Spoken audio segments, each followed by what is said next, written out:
ትሪቡኖ ፕሮግራሙ ስፖርት ለመከታተል ትክክለኛው ቦታ። እንዴት ዋልክ? እንደምን ዋልክ? ሁሉ አማን፣ ሁሉ ሰላም። ቀለል ያለው ጨዋታ ከብሪጅ ያው ትናንትና አልተገኘም ፍቅር ቶፕ ገነርስን አይተናል። ሮዚነር እያጨበጨበ ወጥቷል። ድምጹ ይሰማ ነበር ጭብጨባው ከብሪጅ። ሞሮኮ ከሴኔጋል የአፍሪካ እግር ኳስ ክላሲክ ጨዋታን ሆም ብለን ነው በሪቪው ሰዓታችን የነ ሉቺያኖ ቫሳሎ ገድልን ያመጣ ነው ፍቅር። ለኔ የኢትዮጵያ እግር ኳስ ያኔ ከ60 ዓመት በፊት እንደቆመ ያለ ይመስለኛል። ጀምረን የሰጠናቸው ደግሞ የአፍሪካ እግር ኳስ ጃይንቶች በምን አይነት ሌቭል ላይ እንዳሉ ደግሞ ትናንትና ሞሮኮ ምስክር ይመስለኛል። በጣም የዘንድሮ አፍሪካ ዋንጫ ብዙ ጠንካራ ጎኖቹን ከሜዳ ውጭ ባሉ ነገሮች ስናነሳ ነበር፣ ግን በሜዳ ላይ ራሱ በጣም ድንቅ ኮምፒቲቲቭ፣ በተለይ በጣም ያደጉት የአፍሪካ ሀገራት በእግር ኳሳቸው ያደጉት ማለት ነው የበለጠ ኮስተር ብለው የመጡበት የአፍሪካ ዋንጫ ነው። ኤፍሬም ናይጄሪያ ለምሳሌ ትናንት እስኪሸንፍ ድረስ 14 ግቦችን አስቆጥሯል። በየጨዋታው ወደ 3 የሚጠጉ ግቦችን አስቆጥሯል። በጣም አታኪንግ፣ እንደገና ደግሞ በመስመሮቹ ላይ በደንብ የሚጫወት ዲሲፕሊን የነበረ ኢንተርቴይን የሚያደርግ ግን ደግሞ በጣም ጥሩም የነበረ ናይጄሪያ ነው። ከትናንቱ የፍጻሜ ጨዋታ ውጭ ትናንት እንኳ ያው ብዙ ነገሮቹ ትክክል አልነበሩም። በተለይ ከጀርባ የፉላሙ ተከላካይ ባሳይ እሱንና ግብ ጠባቂውን በደንብ በተለየ ሁኔታ እናነሳለን እንጂ የኒዲዲም አለመኖር የራሱን ኢምፓክት ፈጥሯል። ኦሲሜን በልኩ አልነበረም፣ ሎክማን አልነበረም። አኮር በምድብ በጥሎ ማለፍ ጨዋታዎች ላይ በጣም ጥሩ የነበረው አደም ሳኮርም በጣም ጥሩ አልነበረም እና ናይጄሪያ በተቀያሪ ተጫዋቾችም ጥሩ አይደሉም፣ ግን በጣም ድንቅ የናይጄሪያ ብሔራዊ ቡድንን ተመልክተናል። ሞሮኮ የተቸገረባቸው ጨዋታዎች አሉ። ለምን የሚለውን በደንብ መረዳት ይችላል። ሞሮኮ በሜዳው ነው የሚጫወተው። ፕሬሸር ደጋፊ ኃይል እንደሆነ ሁሉ በጣም ጫና ነው እና ያ ጫና ያስጨነቀበት ጨዋታ አለ። ለምሳሌ የማሊው ጨዋታ። ከዛ ውጪ ያሉትን ጨዋታዎች ግን በአብዛኛው ቀለል አድርጎ ያለፈ ቡድን ነው። ትናንት በጣም በጥንቃቄ በጣም ኮምፓክት በሆነ መንገድ በመከላከል መጨረሻ ፔናልቲው ላይ ኮምፖዝድ በመሆን በመረጋጋት እንደውም በርካቶች ግምታቸውን ሲያስቀምጡ ነበር ወደ ፔናልቲ የሚያቀና ከሆነ የያሲን ቦኖ ጉዳይ ነው። የግብ ጠባቂ ይታወቃል። ከዚህ በፊትም በአጋጣሚዎች ደጋግሞ አሳይቷል። ስለዚህ የሞሮኮ ጉዳይ የመሆኑ ነገር እርግጠኛ የሆነ ይመስል ነበር። ያንን የተመለከት ነው።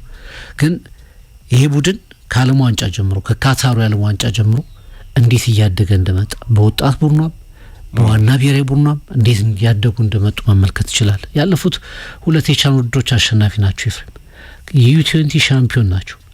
የዓለም ሻምፒዮኖች ናቸው። ለዛውም ፈረንሳይ እንደ ስፔን፣ አርጀንቲና በመሳሰሉ ቡድኖች ተፈትነው ጭምር በጣም ድንቅ ወጣት ተጫዋቾችን ይይዘዋል። እዛ ሻምፒዮን ከሆነ ቡድን ውስጥ የ20 ዓመቱ ልጅ አይተዋል እንዴት ሶስተኛውን ፔናልቲ እንደመታው ከሳቱ በኋላ በዛ ጫና ውስጥ ያ ሁሉ 68 ሺህ ደጋፊ ባለበት እንዴት ተረጋግቶ ጎል እንዳስቆጠረ። ልምድ ያላቸው ኮከቦች የአፍሪካ ዓመቱ ኮከብ ሀኪሚን ታነሳ ትችላል፣ ብራሂሚን ታነሳለ። እንደገና ደግሞ ወጣት ተጫዋቾች አሉ። ሀኪሚ ግን ፔናልቲ የፈለገው ምብራ ሲዘብ ተወራረድ የሚሰጥ አይደል? ቀኑ ሙሉ ነው የምትበላው ለሀኪሚ ከሳስክ። ጥሩ ፔናልቲ መቼ ነው? ጥሩ ቅጣት መች ነው? አንድ ጎል ማስቆጠር ችሎ ነበር። ከዛ ሴኔጋልን ወሰዱ።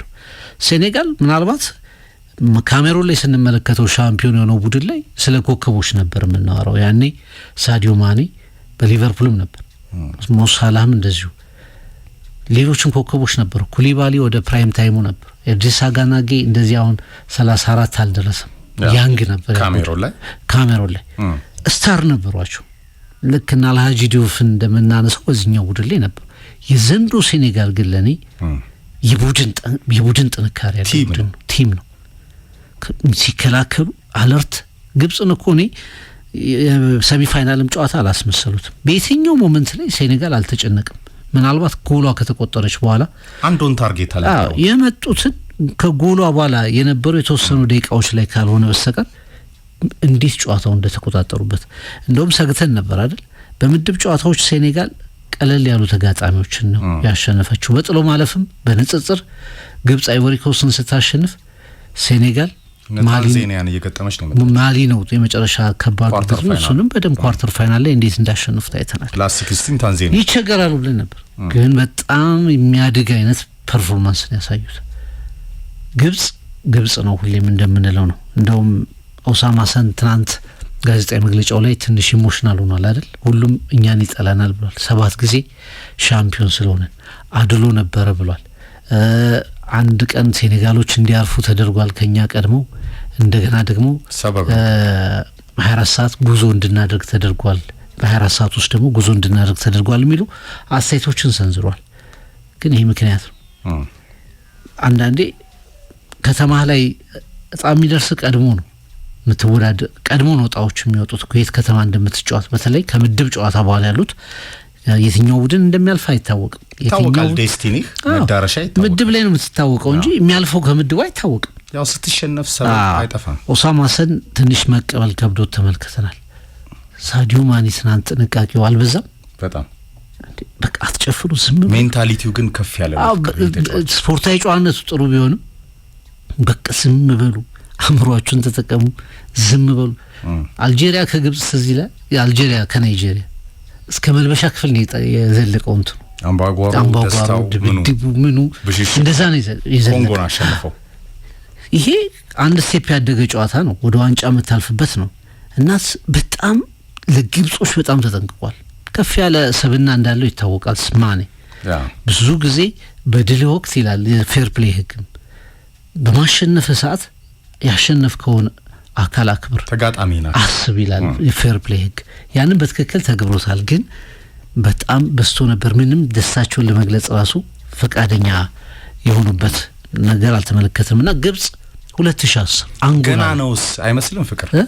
ፋይናሉንም የኛ ነው ኤግዛክትሊ በብዙ ነገር ተተርጉሟል። ገና አላለቅም። አንድ ይቀረናል ሊሆን ይችላል። 2 ያው ከጨዋታው በፊት ጦርነቱ የተነሳው የሳዲዮ ማኔና የሴኔጋልና የግብጽ ጉዳይ ከቅርብ ጊዜ ወዲህ ትልቅ ደረጃ ደርሷል። በአፍሪካ ዋንጫ ነጥቋቸዋል፣ ከዓለም ዋንጫ አስቀርተዋቸዋል። አሁን እንደገና በጥሎ ማለፍ በሰሚ ፋይናል ላይ ጥለዋቸዋል ከዋንጫ እንዳይሄዱ። ግብጽ ሴኔጋል የሚባል ተጋጣሚ ማግኘት አትፈልግም። ርግማን ነው ሌላ ርግማን ይችላል።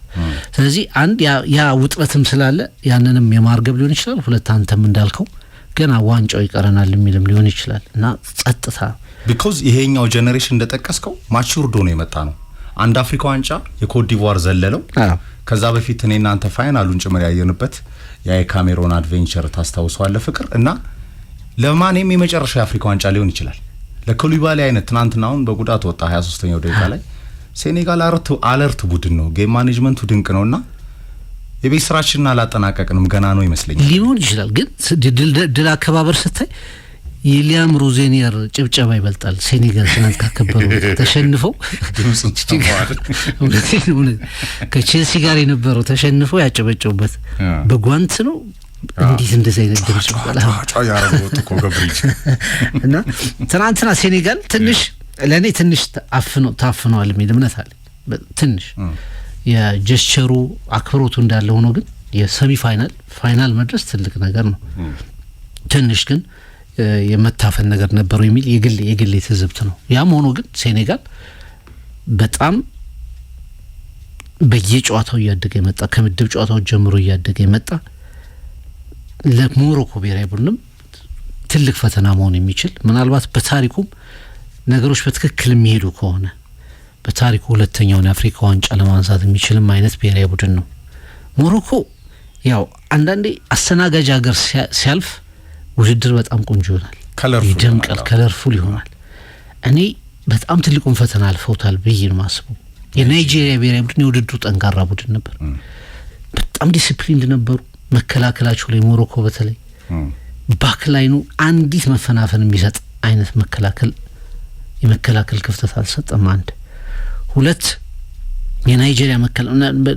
የናይጄሪያ መከላከል በተለይ ባሴ ስንት አይነት ንቃት ነው ያለው ብለህ እንድታስብ ያደርጋል እንጂ የሚገኙ አጋጣሚዎችንም ለመጠቀም ሙከራ አድርገዋል።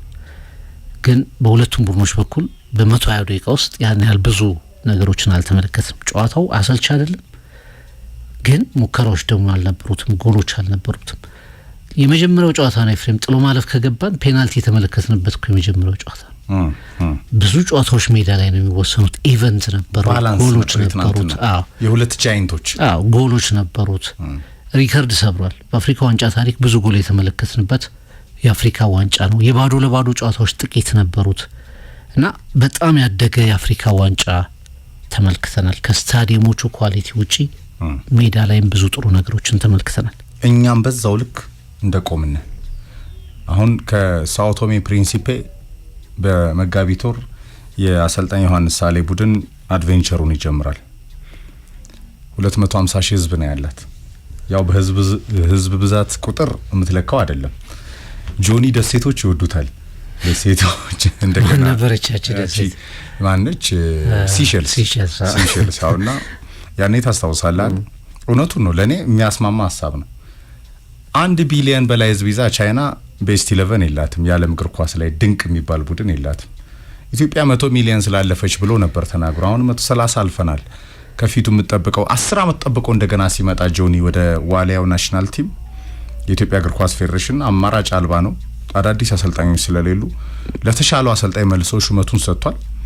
በአድቬንቸሩ እንግዲህ ከሳኦ ቶሜ ፕሪንሲፔ የቅድመ ማጣሪያ አድርገን ነው የምንገባው። ፍቅር የማጣሪያ ማለት ነው ወደ ምድብ ለመግባት እና የማጣሪያ ተጋጣሚዎችን አይታል። እንዳለ ምስራቅ አፍሪካ ነው አብዛኛው ደካማ ዞን መሆኑ ማሳያ ነውና የአፍሪካ እግር ኳስ ደረጃና ሌቭል እነ ሴኔጋል፣ ሞሮኮ፣ ናይጄሪያ ያሉበት እነ ግብጽ ያሉበት ሌቭል ሌላ ነው። ፍቅር እንደ ቱኒዚያ አይነት ቡድኖች ደክመዋል። የወትሮ ቱኒዚያ አይደለም። አልጄሪያም ክላሲክ ቡድን ነው። ትንሽ ወሮ በላይ ይበዛዋል።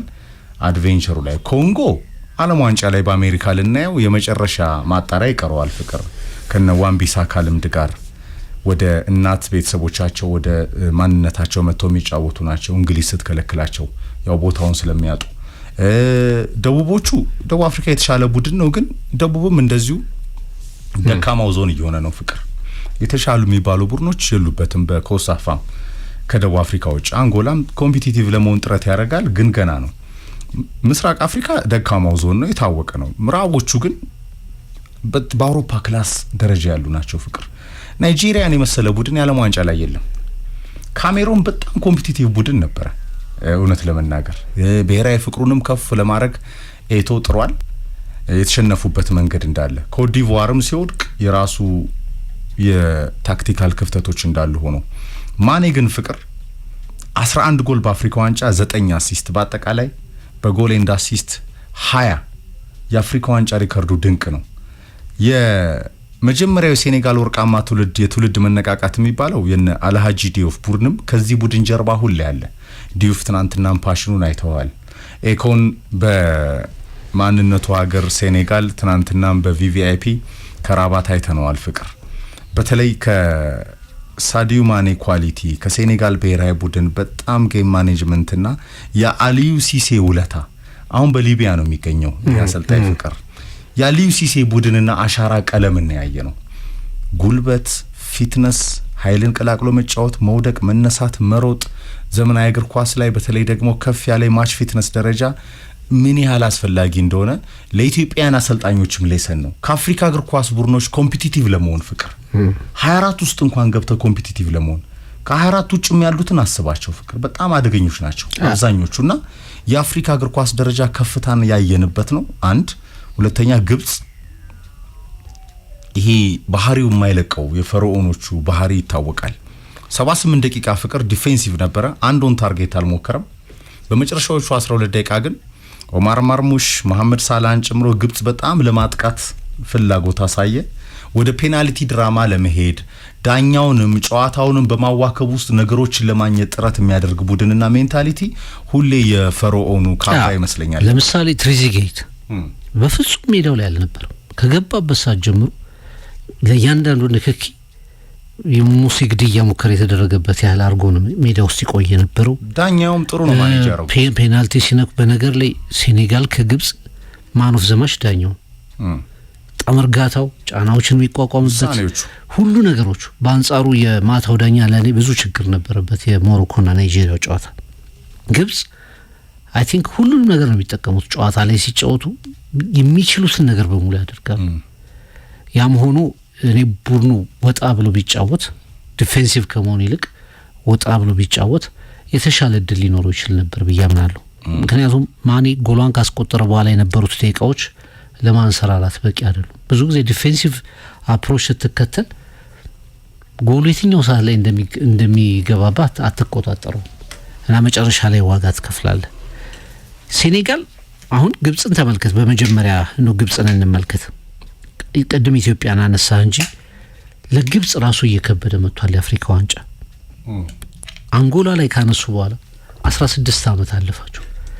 ያ መንገድ የሆነ በቃ በመጡ ቁጥር ፋይናል በተለይ 2006 8 10 በተከታታይ 3 ዋንጫ ወስደዋል። ፋይናሊስት ነበሩ። ከዛ በኋላ በ2017 በ2021 ፋይናል ደረሱ።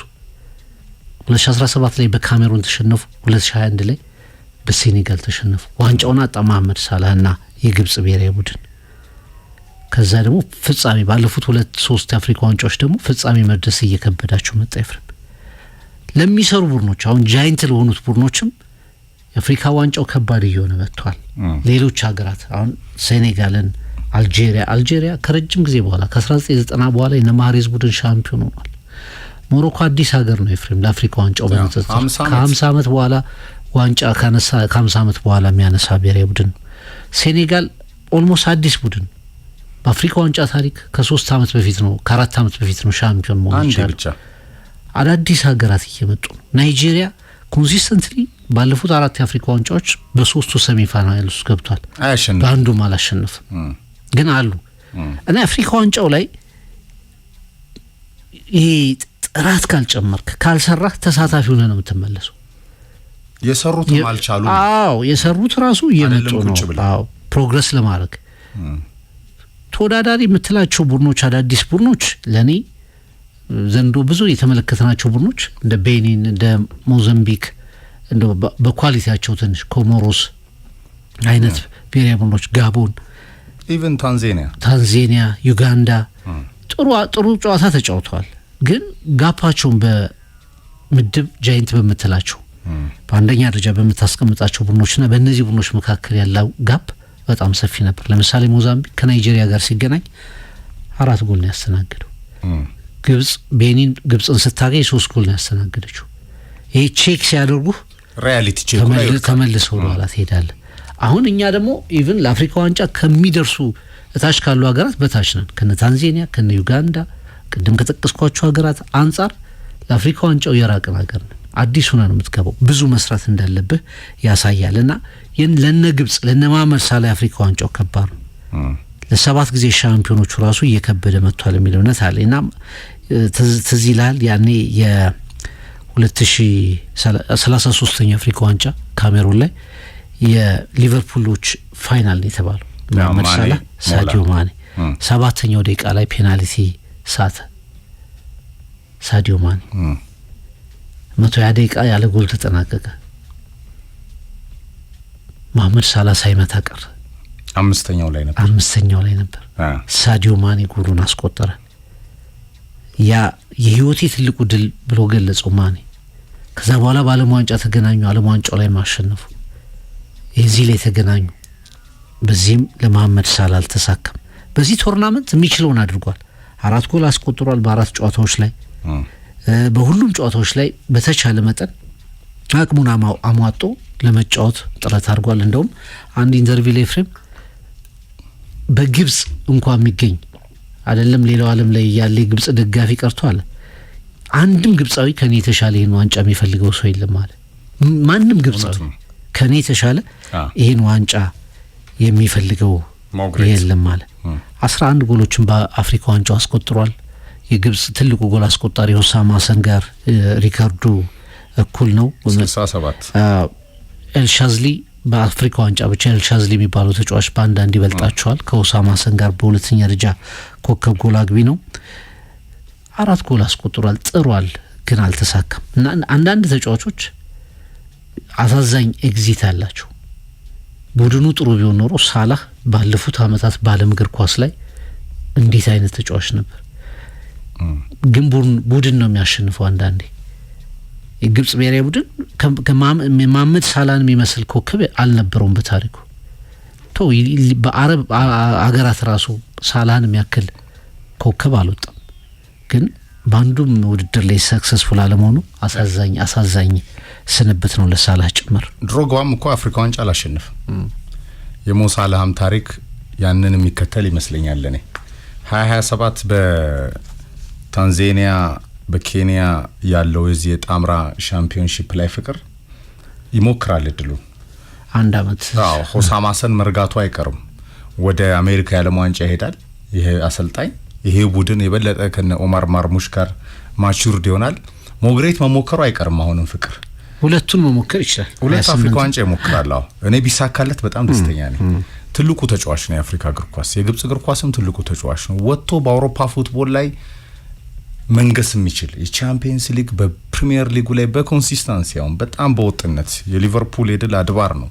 የሊቨርፑል ከፍታ ሚስጥር ነው። በጣም የገናና የመርሲሳይድ ክለብ ቀለም ነው ሞግሬት። ስለዚህ ሄ ዲዘርቭ የቼልሲ ንጉሱ ነው። ዲዲየር ድሮግባን የመሰለ ሌላ ሳተና የአፍሪካ ዋንጫ አላሸነፈም። ፓውሎ ማልዲኒ በጣም ያሳዝናል። የጣሊያን የዓለም ዋንጫ ስኬት አባል አይደለም ፍቅር። ማልዲኒ የመሰለ ተከላካይ ሮናልዶ፣ ሉዊስ ናዛሪዮ፣ ዴሊማን የመሰለ አጥቂ ቻምፒየንስ ሊግ የለው። አንዳንድ ነገሮች በቃ እንደዚህ ቫይስ ቨርሳ ይሆናሉ ማለት በጣም ዲዘርቭ ያደርጋሉ፣ ግን የማይሳካላቸው ነገሮች አሉና እግር ኳስ ላይ ያጋጥማል። ሞግሬት ያ እንዳይሆን የበለጠ የሚጥርበት ጊዜዎች አሁንም ያሉት ይመስለኛል። የሊቨርፑል አድቬንቸሩ በጉጉት ይጠበቃል። ከዛ ማግስት ወደ ሳውዲ ሊያቀና ይችላል። ሳዲዮ ማኔ በሊቨርፑል ሆኖ የአፍሪካ ዋንጫውን አሸንፏል። በአልናስር ሆኖ በድጋሚ የአፍሪካ ዋንጫው ፍጻሜ ደርሷል። እሁድም እንደዚሁ ከሞሮኮ ከባድ ፍልሚያ ይጠብቀዋል። ጅቡቲ ከደቡብ ሱዳን፣ ቻድ ከቡሩንዲ፣ ሶማሊያ ከሞሪሸስ፣ ሲሸልስ ከሌሴቶ፣ ኤሪትሪያ ከስዋቲኒ፣ ሳውቶሜ ፕሪንሲፔ ከኢትዮጵያ የአፍሪካ ዋንጫ ቅድመ ማጣሪያ ነው ፍቅር። እነዚህ የጠሯቸው 12 ሀገራት በማጣሪያ ነው ወደ ምድብ የሚገቡት ከ52 ሀገራት ከ54 የአፍሪካ ሀገራትና ሌቭላቸው ደረጃቸው የት እንደሆነ ከነዚህ አካባቢ መቀመጣችን የኢትዮጵያ እግር ኳስ ዝቅታ ማሳያ ነው ፍቅር ራሱ። የሆነ ጊዜ የአፍሪካ ዋንጫ ስናልፍ 2005 2004 የአፍሪካ ዋንጫ ስናልፍ በኢትዮጵያ አቆጣጠር የሰውነ ቢሻው ቡድን ለዓለም ዋንጫ 10 ስንገባ በቀጥታ ፖቶች ውስጥ ነበረች ኢትዮጵያ ያለ ቅድመ ማጣሪያ ተመልሷል። አሁን እንዴት ዲክላይን እንዳደረግን ተመልከተ።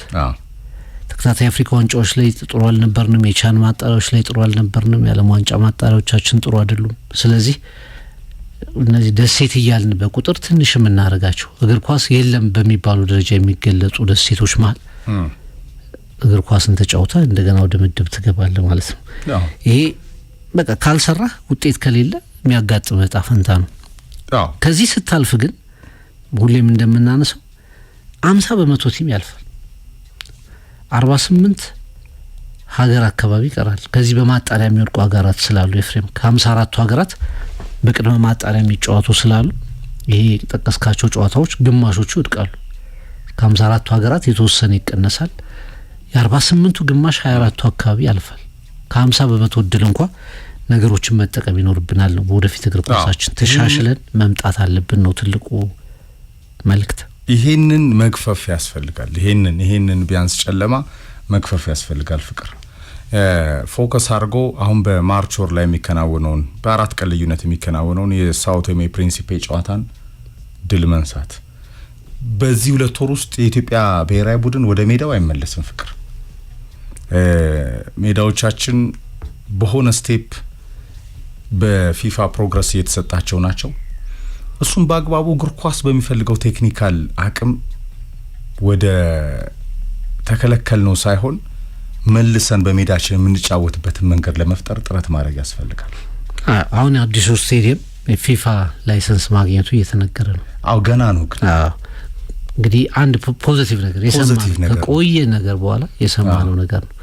የስቴዲየሙ ሌሎች ነገሮች ቶሎ ተጠናቀቁ ብሔራዊ ቡድኑ የሚመለስበት እድል ሊኖር ይችላልና አንድ የሰማነው ነገር እሱ በጎ ነገር ነው። ይሄ መንግስት ፎከስ አድርጎ በኮሚትመንት ሲሰራ ማሳያው ነው። ግን ገና ነው፣ ፕሮግረሱ ገና ነው። ከአደይ አበባ ባህር ዳር ይቀድማል። ሁሉ ነገር ተጠናቋል። ስለዚህ የባህር ዳርን ፕሮፖዝ አድርጎ ካፍ መልሶ በሜዳችን የምንጫወትበትን እድልና ካይንም ከልብም ከውጤትም የራቀው ደጋፊን ከናሽናል ቲሙ ጋር ማገናኘት ያስፈልጋል። ይሄ በሁለት ወር ውስጥ የሚሆን አይመስለኝም ፍቅር። ስለዚህ አሁንም ሜዳ ተከራይቶ ይጫወታል የኢትዮጵያ ብሔራዊ ቡድን ወደ ምዕራብና መካከለኛው አፍሪካ አትላንቲክ ባህር ዳርቻ ላይ የምትገኝ ነጥብ የሆነች ደሴት ነች ሳውቴሜ ፕሪንሲፔ ፍቅር። እዛው አካባቢ ባለው ዲፕሎማሲ ተከራይቶ ይጫወታል። የሆሜንዳዌ ጨዋታውን ያከናውናል። ይህንን የ180 ደቂቃ ጨዋታ በፎከሲንግ ድል ነስቶ ወደ ምድብ መርሃ ግብሩ ሲገባ ግን ጊዜ ያለ ፍቅር የመጨረሻ ነጥብ ነው። ወደ አርሰናል እናቀናለን። ጊዜ ያለን ወደ ምድብ መርሃ ግብሩ ሲገባ የአሰልጣኝ ዮሐንስ ሳሌ ቡድን በምድብ መርሃ ግብሩ የሚያከናውናቸውን 3 ጨዋታዎች ወደ አዱገነት አዲስ አበባ ኢትዮጵያችን ወይ ባህር ዳር መመለስ ያስፈልጋል። በትልቅ ሚሽን ከግራውንድ ለመስራት ነገሮች ላይ በመንግስት ደረጃ የሚከናወኑ ተግባሮች ተስፋ አላቸው። ይህንን ግን በጣም ደግሞ በእግር ኳስ ዘመናዊ እግር ኳስ ባለበት ከፍታ ሌቭል መቃኘት ያስፈልጋል። ነገሮችን ለሙያተኞች በመስጠት ፊፋ ላይሰንስድ ሊያረገን የሆነ ስቴፕ ፕሮግረሱን ሲያሳየን ያ በምን ደረጃ ነው ያለም እግር ኳስ ላይ እስከምን ያስጉዘናል? መንግስትንም ላላስፈላጊ ወጪዎች ላለመዳረግ እስካሁን የባከነው ገንዘብ ይበቃል ፍቅር በኮራፕሽንም በምንም። ስለዚህ ቴክኒካሊ በመንግስት ኦፊሻሎች ውስጥ ያላችሁም ሰዎች በተለይ ሚኒስትር መስሪያ ቤቱ ለሙያተኞች ያለም እግር ኳስ ላለበት ደረጃ ፊፋ ይሰጣል መልሶ ይከለክልሃል ፍቅር። ለምድብ ማጣሪያ መርሃ ግብሮች እንኳን አድቬንቸር አይፈቅድልህም። አንዳንዴ እነ ሩዋንዳ ይሄ አጋጥሟቸዋል። በዚህ በፕሮ ክላሲክ የኳሊፊኬሽን ነጥቦች ማለት ነው። ስለዚህ ብዙ ኢንቨስትመንቶች ሲከናወኑ ትልቁ አልቲሜት ጎል የአፍሪካ ዋንጫውን የማስተናገር ጥያቄ መልሶ ቀርቧል። ይሆናል አይሆንም ወደፊት የምናየው ይሆናል ፍቅር ቢዱ ቀርቧል። ይሄ ፓሽን ይሄ ተነሳሽነት በስርዓት ለውጦች ውስጥ አላየንም በ50 ዓመታት ውስጥ። ሞሮኮ ከ50 ዓመታት በኋላ ነው አፍሪካ ዋንጫውን እዚህ እኛ ሀገር ነው የበላቸው። እሁድ ልትበላ ትችላለች ከሴኔጋል ፊት። ግን ሞሮኮ ከፍቷ ስቴዲየሞቿ ክላሲክ የሆኑ ስቴዲየሞቿ በጣም ጃይንት የሆኑ ስቴዲየሞች አሏት። በጣም ደግሞ ውስን ቁጥር ያላቸው ተመልካች የሚያስተናግዱ ስቴዲየሞችም አሏት። እኛ በየክልሉ ገትረን ያቆምናቸው በጣም ከፍተኛ ገንዘብ መንግስት እንዲያወጣባቸው ግን ምንም ጥቅም አልባ የሆኑ ስቴዲየሞች የሞሉበት መልሰው ጣጣ ከፍተኛ ወጪ የሚያስወጡ አለቅድ አለ እውቀት የተሰሩ ስቴዲየሞች አሉ። እነሱን ሁላ በጣም ወደ ስትራክቸር ማምጣት ሩቅ ነው መንገዱ። ይሄንን ሁላ ለመጋፈጥ መንግስት እንዲህ አይነት ኮሚትመንት ሲያሳይ ደግሞ ፕሮፌሽናሊ ደግሞ ኃላፊነት ላይ የምትገኙ የሚኒስትር መስሪያ ቤቱ ሰዎች ፖለቲከኞቹም በደንብ ከእግር ኳስ ፌዴሬሽኑ ቴክኒካል ሰዎችን በመነጋገር እውቀቱ ካላቸው ሰዎች በመነጋገር ዓለም የደረሰበት ደረጃና እኛ ያለንበት ሌቭልና አሁን የሚታየው በጎ ተግባርን ከጫፍ ለማድረስ በንግግር በእውቀት በጋራ መስራት ያስፈልጋል። የፒአር ስራውን ብቻ ወደ ሚዲያ አምጥተን ፍቅር የሶሻል ሚዲያው ላይ አምጥተን እንኳን ዳሰላችሁ ተባብለን ነገ ተመልሰን ደግሞ አይሄ ሜዳ ገና አይሆንም ስትባል የሚወጣው ኢንቨስትመንት ሊቆጨን ይገባል። አዲስ አበባ ስቴዲየም ላይ ራሱ የፈሰሰ ብር ያስቃል። ወደፊት ይዘነው የምንመጣው ጉዳይ ይሆናል። ከማዘተሪያ ስፍራዎቻችን ከስቴዲየሞቻችን ኳሊቲ ጋር በተያያዘ እዚህ ጋር እናብቃ። የአፍሪካ እግር ኳስ ደረጃ ከፍታ እኛ ያለንበት ግን ይሄ የሞሮኮ የአፍሪካ ዋንጫ ሌላ ምስክር ነው። ቀለል ያለው ጨዋታ እንዴት ነበር? ምናልባት ለቼልሲ መልካም ነገሩ የጋርናቹ ያልተጠበቁ ጎሎች ናቸው ጨዋታው ላይ። ከዛ ውጪ አርሰናል ዶሚኔት ያደረገበት አርሰናል የተቆጣጠረው ጨዋታ ነበር ማለት ይቻላል። በነገር ላይ ሚኬል አርቴታ አርሰናልን ይዞት ባለፉት 4 ጨዋታዎች በሰሚ ፋይናል በደርሶ መልሶቹ አሸንፎ ያውቅም። ከርስ ነበር ለአርቴታ ሰሚ ፋይናል ላይ አሸንፎ ያውቅም ነበር። 2020 እሱ ከመጣ በኋላ ያገኘው ዋንጫ ኤፍኤ ካፕ እንደሆነ ይታወቃል በ2020። ከዛ በኋላ በየትኛው ውድድር ላይ ዋንጫ የለም። ስለዚህ ቅርብ የነበረው የፕሪሚየር ሊጉ የዚህ የከርሊንግ ካፕ በተለይ የካራባው ካፕ ጨዋታዎች ሰሚ ፋይናል ላይ ይደመደሙ ነበር። ባለፉት 4 ሰሚ ፋይናሎች በደርሶ መልስ 8 ጨዋታዎች ላይ 2 ጎል ብቻ ያስቆጠረ አርሰናል ነበር። አሁን ግን ፌብሩዋሪ 3 በኤምሬትስ በመልሱ ጨዋታ ላይ የተሻለውን ግምት ይዞ የተሻለውን እድል ይዞ ለፍጻሜ የተሻለ እድል ይዞ ከሴንት ጄምስ ፓርክ ከተመለሰው ማንቸስተር ሲቲ ጋር ጥሩ ግምት እንዲኖረው አድርጓል።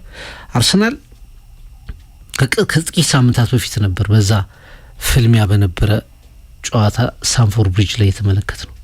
አንድ ተጫዋች ወጥቶ ቼልሲ 1-1 የተለያዩበት ጨዋታ እንደውም አርሰናሎች በጣም የተጸጸቱበት ጨዋታ እንደነበር እናስታውሳለን። ሚኬል አርቴታም የተተቸበት ጨዋታ እንደነበር ይታወሳልና በዚህ በኤፍኤል ግን ለኔ ትናንት ብዙ መልካም ነገሮች ነበሩ። አንደኛው ቡድኑ የሴት ፒስ ጎሎቹን መልሶ የማግኘት አቅሙ፣ አማራጮቹ ከ10 ጨዋታ በኋላ እንደገና በኦፕን ፕሌይ ቪክቶሪ ኮሬስ ማስቆጠሩ፣ ጎል ማስቆጠሩ ብቻ አይደለም ለኔ የዙቢሜንዲ ኳስ የሱም ውጤት ነች።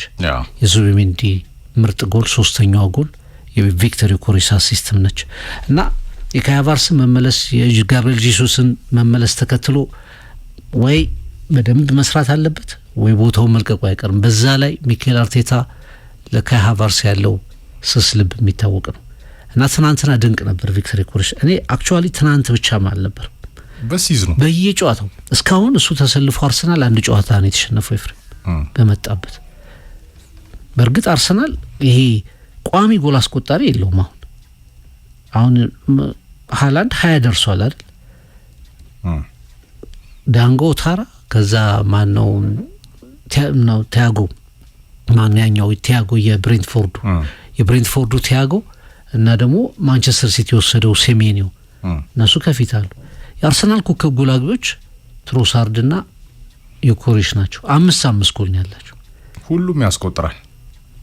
ግን ከማንቸስተር ሲቲ ቀጥሎ ብዙ ጎል ያስቆጠረው አርሰናል እና ይሄ ቋሚ ጎል አስቆጣሪ ባይኖረውም ግን ቪክቶሪ ኮሬስ በተለየ መንገድ ወደፊት እንዲመጣ ይጠበቃል። በጎል ማስቆጠሩ በተለይ ጨዋታዎች በብዙ ቁጥር እሱ ጎል ባላስቆጠረ ቁጥር ያለው ጫና እንዲቀንስለት የሚያደርግ መልካም ነገር ተመልክተናል። ስለ ቼልሲ ብዙ ብለናል ኤፍሬም። ቼልሲ ገና ተሰርቶ በየጨዋታው የሚሰራ ቡድን ያላለቀ ቡድን ነው። በዛ ላይ አሰልጣኙም ተሰናብተዋል። እንደገና ዝም ብሎ ሞራል የመስጠት ጉዳይ ነው የሚመስለኝ እንጂ አሰልጣኙ ስራቸውንም ለመስራት ገና መድረሳቸው ነው ያለውን። ግን ጠጋግኑ የሆነ ኢንስፓየር አድርጎ አይተህ ከሆነ ረዳት አሰልጣኞቹን ጨምሮ ከተሸንፈውም ሲወጡ ሲገቡም ተጫዋቾችን የሆነ በቃ የማነቃቃት ነገር የመስራት እንጂ ያን ያህል የተለየ ነገር ነበረው የሚል እምነት የለኝም። ግን አርሰናል ሁለቱም ጎሎች ያስተናገደበት መንገድ የሚያጸጽተው ነው። ከዛ ውጭ ግን ጨዋታውን ዶሚኔት አድርጎ የወጣበት ምሽት ነበር ማለት ግን እንችላለን። ለኔ ካልጋረደ በስተቀር ፍቅር አርሰናልን የመሰለ የትም የለም። አሁን በጣም ኮንሲስታንሲው የድል መንገዱ በአራቱ ዋንጫዎች ላይ ያለው ከፍታ ብሪጅ ላይ ያለው የበላይነት በሁሉም መድረኮች ባለፉት 9 ጨዋታዎች ቼልሲ በሜዳው አርሰናልን ማሸነፍ አልቻለም። በየትኛውም ጨዋታ በሁሉም መድረኮች ፍቅር ትናንትናም ያቀጥሏል። የአርሰናል ጌም ማኔጅመንት ድንቅ ነበረ። አርቴታ በዚህ በሁለት ሌጎች የሰሚ ፋይናል ውድድሮች ላይ የነበረው ደካማ ሪከርድን ትናንትና ቀርፎታል ፍቅር። ከዛ ውጪ የአርሰናል ዴብዝ በሲዝኑ በቀሪ አድቬንቸሮችም በየትኛው መንገድ መጫወት እንደሚችል ማሳያ ነው። የውድድር ጫናዎች ላይ አርሰናል በተመሳሳይ ቴምፖ ነው ያለው። በተመሳሳይ የድል ቴምፖ ነው ያለው። ካራባው ካፕ ሰሚ ፋይናል ሲሆን ትናንትና አርቴታ ምን ያህል ዴብዙ ሰፊ ሲሆን በተለይ ማጋሊሽና ሳሊባን አብሮ ተጠቀመ። አለርት ነበር የአርሰናል ዲፌንስ። አሌሃንድሮ ጋርናቾ ቼልሲ በማጥቃት እንቅስቃሴው ላይ ኢፌክቲቭ ነው፣ የታወቀ ነው። ጎል ያስቆጥራል፣ ጎል ይገባበታል። የቼልሲ ቡድን ግን ውጤቱ ቀለም ባለው መንገድ ሩቅ የሚጓዝ አይነት ቲም አይደለም። ለዚህ ነው ማሬስካም የተሰናበተው። ዴብዝ አለው ቼልሲ። ትናንትና ካይሲዶን ጨምሮ እነ ፓልመር ያልነበሩበት ጨዋታ ነው። ግን ጃኦ ፔድሮ ራሱ ፔድሮ ኔቶ ጨምሮ እነ ኢስቴቫዮ የነበራቸው ሚና የምታውቀው ነው። የቼልሲ ስኳድ ለምንም ነገር የሚሆን ነው፣ ለየትኛውም ነገር የሚሆን ነው። ለሚመጣውም አሰልጣኝ ለተሰናበተውም ወደፊት ለሚመጣውም ጭምር የሚያገለግል ማደግ የሚችል ነው። ይሄ በቦሆሊ እብደት ውስጥ የተሰባሰቡ የቼልሲ ኮከቦች ኳሊቲ ነው። ግን ቼልሲ ተጋጣሚዎች ለማሸነፍ በሚያስችል የራስ መተማመንና ሜንታሊቲ ላይ ያለለና አይመስለኝም። አሁንም ፍቅር ፖቴንሻል እንዳለው ነው እንጂ የምትመሰክርለት ከዛ የዘለለ ኳሊቲውን አታይም።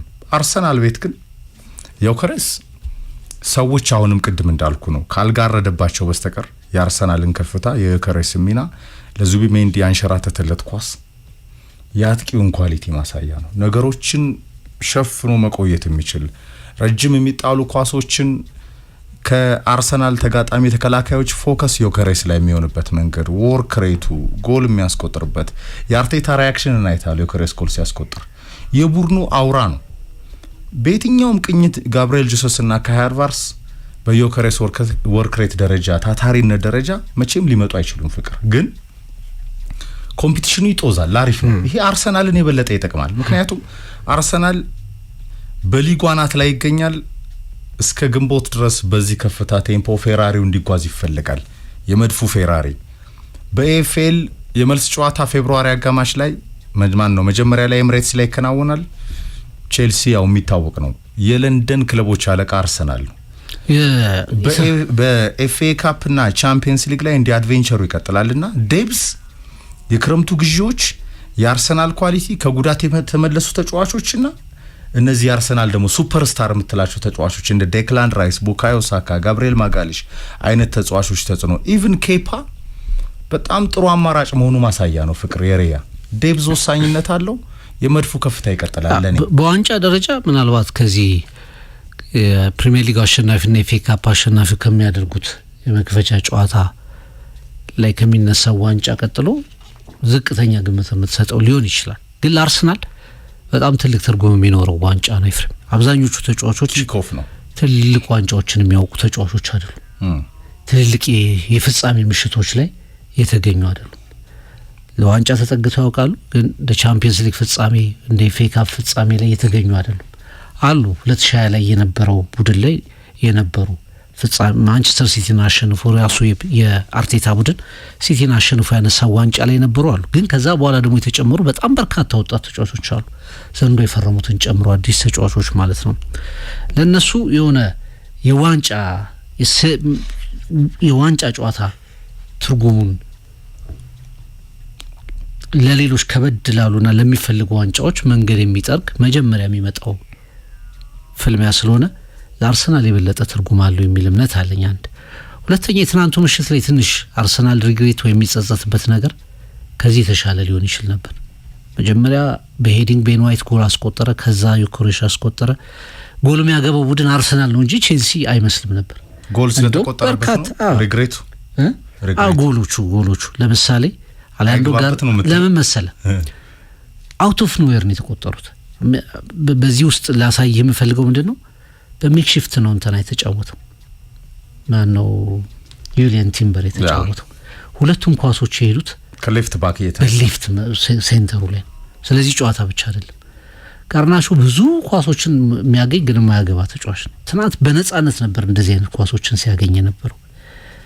ቶሎ ማይመለሱ ከሆነ ሁልጊዜም የአርሰናል የግራ መስመር ባለፉት አመታት ዋጋ የሚያስከፍል ነበር። አንዳንዴ ቶሚያሱ፣ አንዳንዴ ማኖ ከሲቲ ያመጡትን ዩክሬናዊን ተጫዋች ዚንቼንኮን፣ አንዳንዴ ራሱን ቲምበርን ብዙ ተጫዋቾች ይሞክር ነበር።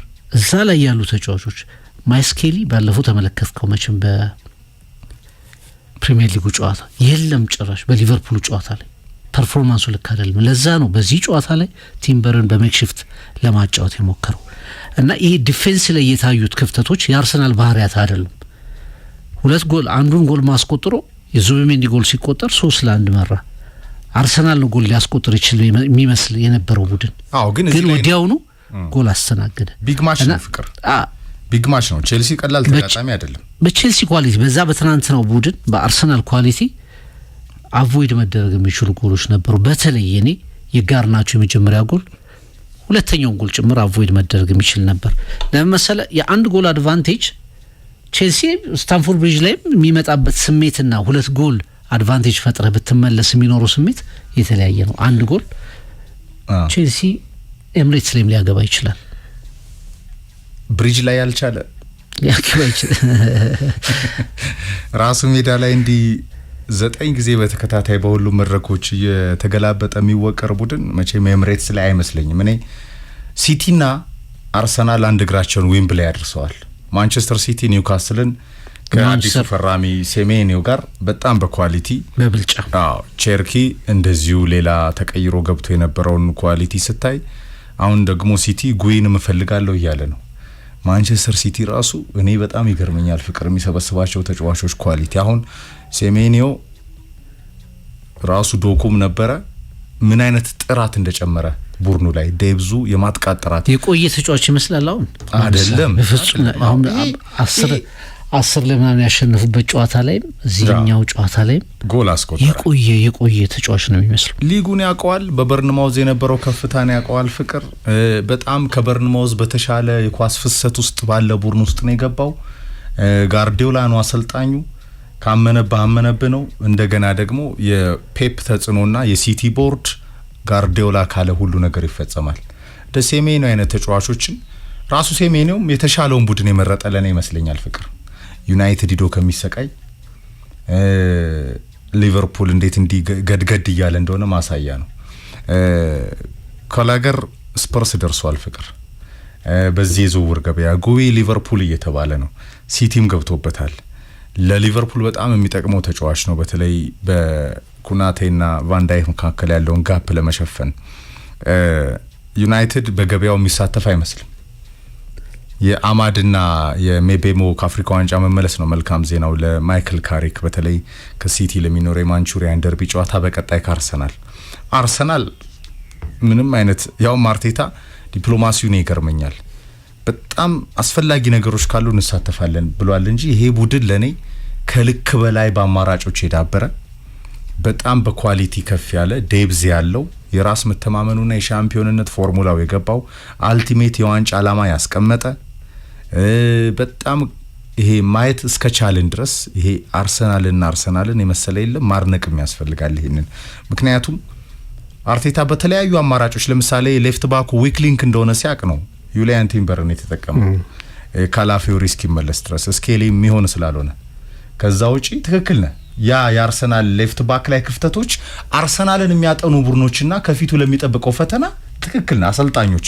ይሄ ደግሞ አርቴታ የሚፈተንበት ነው ፍቅር።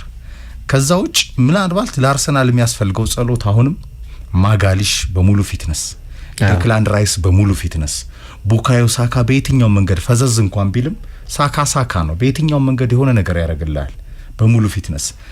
ኢቭን ለኔ ኦዴጋርድ ዮከሬስ ፍቅር በጣም የቡድኑ አውራዎች ናቸው እነዚህ ተጫዋቾች። የሳሊባ ማጋሊሽ ጥምረት በተለይ ሊነካ የሚችል አይደለም እና ግብ ጠባቂው ሬያ የብራይተኑን ጨዋታ ማስታወስ በቂ ነው። አንዳንድ ሻምፒዮን ቡድኖች እንደዚህ አይነት ኳሶችን በረኞች ያድኑላቸዋል። ይሄ ሁላ ድምር ውጤት አርሰናል አለው። እንደው አርሰናልን ስለማደግፍ የአርሰናልን ውድቀት ስለምትመይ ብቻ አርሰናልን ጠንካራ አይደለም ካልክ ተጋርዶብሃል። ያው መቀጠል ነው በግርዶሹ። ከዛ ውጭ ግን ለኔ ፍቅር ሊያም ሮዚነር ልክ ነህ። ቡድኑን ለማነቃቃት ሚዲያው ላይ በጣም ፍሮንት በጆዜ ስታይል ለመምጣት መሞከራቸው ለቼልሲ ጣጣ ሊያመጣ ይችላል። ምክንያቱም ዲስኩር ላሞሪምም አልሆነም ፍቅር። ቡድኑ እየደገፈው ቦርዱ እየደገፈው የራሱ ቀደዳ መጨረሻ ላይ ራሱን አስበልቷል። ሊያም ሮዚነር እኔ ትንሽ ሰርተው ማውራት ቢጀምሩ አሪፍ ነው። ቼልሲን አሳይተው የእሳቸው ቡድን ቀለም ምንድነው የሚለውን አሳይተው። ምንም እኮ ገና ሳይጀምሩ ለ10 ኮት ታወጣለህ እኮ። ሊያም ሮዚነር ከተቀጠሩ 12 ቀናቸው ነው። 24 ኮት ማውጣት ይቻላል። ቤስት ኮት የምትላቸው ነገሮች ካሰልጣኙና ቀለል ያለው ጨዋታ አልተገኘም ከብሪጅ። ለማንኛውም ለኔ ፌብሩዋሪ መጀመሪያ ላይም ከኤምሬትስም አይገኝም። አንዳንድ ባለፈውም ስናነሳ ነበር አንዳንድ አሰልጣኞች መድረሳቸውን በቃ በፕሬስ ኮንፈረንስ ሚዲያ ምናምን የምትለውን ነገር ከፍ አድርገው ይመለከቱታል አለሁ ለማለት። አሁን ደግሞ እየተለመደ የመጣ ይመስለኛል። አሁን ትናንትና አሰልጣኙ በእርግጥ የመጀመሪያ ጨዋታቸው ነው እና ደጋፊውንም የሚተዋወቁበት ነው ብለህ ልታሰብ ትችላለህ። ከብሪጅ ግን በቃ ተጫዋቾችን ሂዱ አጨብጭቡ ያሉበት መንገድ፣ እሳቸው ስቴዲየሙ ላይ የዞሩበት መንገድ፣ የቆዩበት መንገድ የሾው ሰው ነኝ በቃ አሰልጣኙ መጥቷል የሚል መልእክት ለማስተላለፍ የፈለጉ ይመስላል። እና ትንሽ አንድ የምታሸንፍበት ጨዋታ ቢሆን ሁለት 3 ጨዋታዎች ብትታይ አለዛ ለኢንተርፕሬቴሽን ለትርጓሜዎች ትጋለጣል። ባለፈውም ስነግር ነበር መልበሻ ክፍል ውስጥ ቆመው እንትን ምንድነው ቪአይፒ ኤሪያው ላይ ቆመው የዴላፕን ጎል ያከበሩበት መንገድ በጣም ተፈጥሯዊ አይመስልም። በቃ ተጫዋቹ ራሱ የመሪነት ጎል አይደለም ያስቆጠረው ያቻነት ጎል ነው ያስቆጠረው እና ሪአክሽኑ የተመጠነ ነበር። የተጫዋቹ ትናንትም የበዛ ነበር። ሪያክሽናቸው እና አሰልጣኝ አይታወቅም እንግዲህ ሊጀምረው በቃ ቋሚ የሚወደዱ አሰልጣኝ ዶሚኔት የሚያደርጉ አሰልጣኝ ሊሆኑ ይችላሉ። ግን ደግሞ ውጤቶች ቢያንስ ይህንን ቀና ማለታቸውን የማይደግፉ ከሆነ ግን በሌላ መልክ እናያቸዋለን። ኤፍሬም ከመቀመጫቸው ራሱ ሳይነሱ ጨዋታቸውን ሲያጠናቅቁ ልናያቸው እንችላለን። ለማንኛውም ቼልሲ ግን ፈተና ያለበት ክለብ ነው። እኛ አሰልጣኝ ልክ እንደ ማይክል ካሪክ ኢንትሪም እንደሆነው ተደርገው ሊታስቡ ይችላሉ። ኮንትራታቸው 6 ዓመት ነው የሚለው 6 ወር አይደለም 6 ወር አይደለም የሚለው 6 ዓመት ነው የሚለው። ግን በ6 ወር ውስጥ ፐርፎርማንሳቸው ጥሩ ካልሆነ ቼልሲ በነዛ ኮንትራቶች የሚገዛ ክለብ አይደለም። ይሄ ትልቅ እድላቸው ነው። በዚህ 6 ወር ውስጥ የሚያሳዩት ነገር ትልቅ ኦፖርቹኒቲያቸው ነው።